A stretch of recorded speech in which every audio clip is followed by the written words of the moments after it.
नजर नहीं है नजारों की बात करते हैं, ये जमीन पे चांद सितारों की बात करते हैं। वो हाथ जोड़कर बस्ती लूटने वाले भरी सभा में सुधारों की बात करते हैं। कि राजनीति ड्रामा से नहीं, राजनीति नीतियों से चलती है, विकास से चलती है, नेता से चलती है और नेतृत्व से चलती है। अपने यशस्वी प्रधानमंत्री श्री नरेंद्र मोदी जी और हमारी वित्त मंत्री श्रीमती निर्मला सीतारमण जी का आभार व्यक्त करते हैं कि उनकी नीतियों और वित्तीय प्रबंधन का परिणाम है कि आज विश्व स्तर पर लोग उम्मीद से भारत की तरफ देख रहे हैं। ये उनकी नीतियों का परिणाम है कि आज भारत की अर्थव्यवस्था चौथी सबसे बड़ी अर्थव्यवस्था हो चुकी है।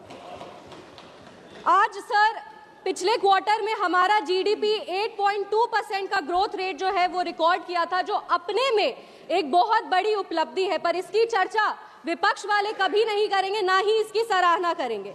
अगर हम जीडीपी की बात करते हैं, वही अगर हम विदेशी मुद्रा भंडार या जीएसटी कलेक्शन जो प्रति महीने है, वो भी अभी अर्थव्यवस्था में नए कीर्तिमान को स्थापित कर रहा है।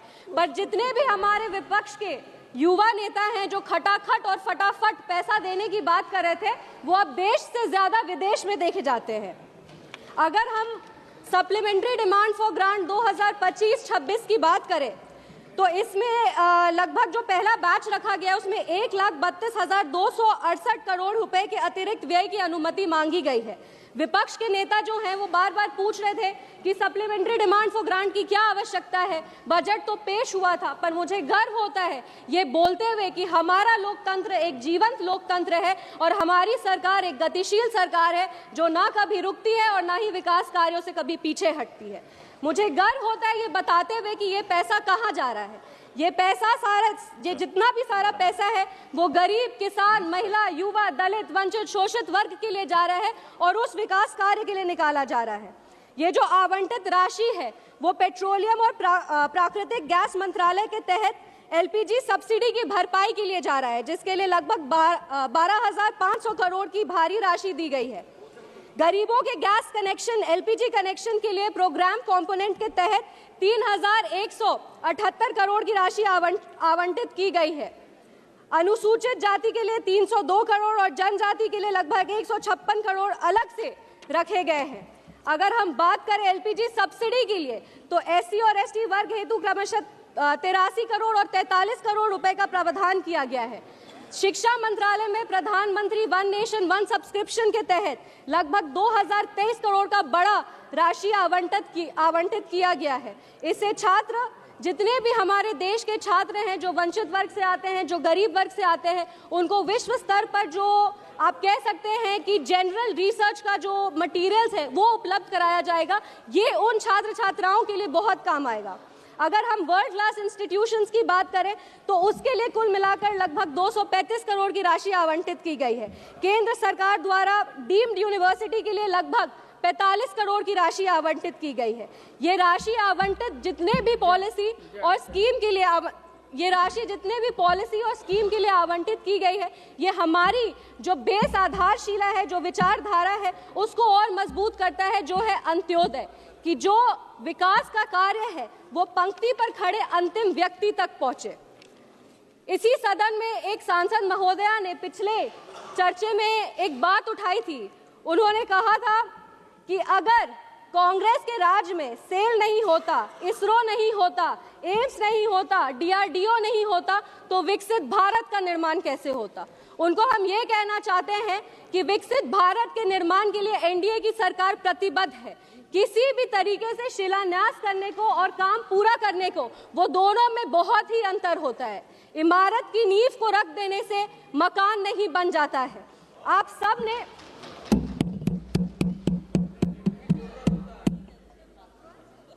51 साल में आपने मात्र एक एम का निर्माण किया है। ये जब 2003 में श्रद्धेय अटल बिहारी वाजपेयी जी की सरकार आई, तब जाकर 5 नए एम्स की स्थापना हुई। हमने 23 एम्स बनाए हैं। आपने 60 साल में, आपने आईआईएम की बात की, आपने 60 साल में सिर्फ 13 आईआईएम बनाए हैं। हमने 10 साल में 9 नए आईआईएम्स बनाए हैं और इसीलिए बिहार में भी एक नया आईआईएम मिला है। सर, डीआरडीओ की बात हो रही थी, डिफेंस की बात हो रही थी, तो उसके भी कुछ आंकड़े मेरे पास है। India recorded its highest ever defense production of 1.54 lakh crore in financial year 24-25. Defense exports reached a record of 23,622 crores and 16,000 MSMEs आज रक्षा के क्षेत्र में काम कर रहे हैं। जब आपके डिफेंस डील्स की बात होती है, जब आपने डिफेंस में क्या कहा, तो हमको जरूरत नहीं लगता कि आपको बताने की जरूरत है कि डिफेंस डील में आप लोगों ने क्या करके यहाँ पे रखा था। इस मौके पर जब हम अर्थव्यवस्था की बात करते हैं, अर्थव्यवस्था के आंकड़ों की बात करते हैं, तो ये हम लोग सिर्फ अर्थव्यवस्था में अपना रिकॉर्ड नहीं तोड़ रहे, हम लोग चुनाव परिणाम में भी अपना रिकॉर्ड तोड़ रहे। हम बिहार से आते हैं और बिहार की तमाम जनता को हम प्रणाम करते हैं कि उन्होंने एक ऐसे सरकार को चुना, एक ऐसी गठबंधन को चुना जो नफरत और झूठी राजनीति से ऊपर उठकर विकास की राजनीति करती है। बिहार में सर सबसे ज्यादा लंबे समय की डबल इंजन की सरकार को आप कह सकते हैं कि अगर आप साल दर साल देखेंगे तो सबसे ज्यादा अगर डबल इंजन की सरकार कहीं रही है तो वो बिहार में रही है। और 20 साल बाद भी माननीय मुख्यमंत्री श्री नीतीश कुमार जी के खिलाफ कोई एंटी इनकम्बेंसी देखने को नहीं मिला। ये एनडीए की ताकत है, ये हमारे यशस्वी प्रधानमंत्री श्री नरेंद्र मोदी जी की ताकत है। चुनाव के दौरान बहुत ड्रामा देखने को मिला, मछली पकड़े जा रहे थे तालाब में कूद कूद के, पर बिहार ने पूरे देश को बताया है कि राजनीति ड्रामा से नहीं, राजनीति नीतियों से चलती है, विकास से चलती है, नेता से चलती है और नेतृत्व से चलती है। इसी नेता और नेतृत्व ने आज भारत की अर्थव्यवस्था को चौथी सबसे बड़ी अर्थव्यवस्था बना दिया है। कांग्रेस पार्टी का तो बिहार में इतना बुरा हाल था कि इनका जो चुनाव चिन्ह हाथ छाप, उसमें जितनी उंगलियां हैं उतने इनके विधायक ही बचे हैं अब बिहार में। बहुत ही जल्दी, 2 मिनट में बस समाप्त करें, बहुत ही जल्दी बिहार में भी कांग्रेस का वही पॉलिटिकल एक्सटिंक्शन होने वाला है जैसे दिल्ली में हुआ, आंध्र प्रदेश में हुआ। हम बिहार की बात कर रहे हैं, बिहार में जिस तरीके से सरकार काम कर रही है हम उसकी बात कर रहे हैं, तो ये बात भी हाईलाइट करना जरूरी है कि इंडिया अलायंस, मैंने पिछले सत्र में कहा था कि Bihar elections will be the last nail in India alliance coffin, और आज ये देखने को मिलता है कि मकर द्वार में साथ में प्रोटेस्ट तो करते हैं पर इतनी शर्मनाक हार के बाद ये दोनों एक दूसरे से आंख तक नहीं मिला पाते ये अलायंस वाले। आज अगर हम बात करेंगे तो जिस तरीके से इंडिया अलायंस वालों ने हमारे प्रधानमंत्री के खिलाफ अपमानजनक शब्द का प्रयोग किया, लोक जनशक्ति पार्टी और हम इसकी कड़ी निंदा करते हैं। पहले विपक्ष वाले पहले दिशाहीन थे, लेकिन अब देखने को मिल रहा है कि ये संस्कारहीन भी हो चुके हैं। अगर हम बिहार की बात करें, बिहार ने एनडीए को बहुत बड़ी जीत दी है, बहुत मजबूती से सरकार को एक सशक्त सरकार चुना है। इसीलिए मेरी कुछ बिहार के लिए मांगे हैं जिसको हम सभा के पटल पर रखना चाहेंगे। हम समस्तीपुर लोकसभा से आते हैं और मेरी ये मांग है, एक विनम्र अनुरोध है कि समस्तीपुर लोकसभा में भी बड़े बड़े शिक्षा के संस्थान खोले, लॉ यूनिवर्सिटीज का निर्माण हो, कृषि संस्थान का निर्माण हो। एक सेकंड मैम, बस हम खत्म करें, 2 मिनट।